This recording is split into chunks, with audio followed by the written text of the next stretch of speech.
I'm Bill. I'm Mart. And this is our tree farm. We work here at Highland Hill Farm on Route 313 in Fountainville, PA with my old man Don, my son Michael, and my son James.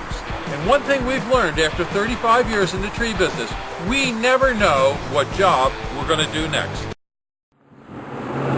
Here behind me is an example of a Windburn holly. This is a Nellie Stevens holly. Many Nellie Stevens hollies got Windburn in Pennsylvania this year.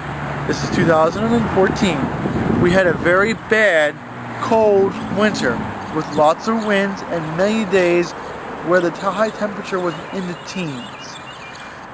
When you see trees like this, it is something to be concerned about, and you should monitor it. There is a couple things you can do. The first thing to do is a lot of people like to take off the dead leaves.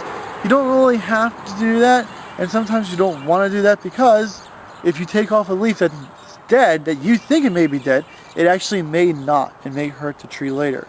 The best thing to do is to wait for a little bit later in the spring to see which leaves are actually good and which leaves are actually bad before you remove anything. The next thing you can also look at is that this one here, it has lots of green stems on it. And when you have green stems, there's a chance that the buds may still be alive. So don't remove stems that are green. Wait until later in the spring to see which stems blossom out with new buds and flowers and which stems are actually truly dead. You can see right on this one here, it's just about ready to flower with the flowers of the Nellie Stevens holly. So you don't know how far back where the buds are. Just give it some time and you'll see which buds are alive and which buds are dead. The main idea is don't panic when you see your plants like this. Give it some time, see how the plant's going to react before you go start ripping out and getting new trees. And this was a well-established Nellie Stevens, is that correct? Yes, this was planted in here probably when it was like 4 to 5 feet tall, and it's definitely up to 8, maybe even a little bit up to 9 foot tall. So even if you planted your tree last year, a lot of trees that were planted prior to that had been established and been in the ground also had damages. Well, thank you, Mike.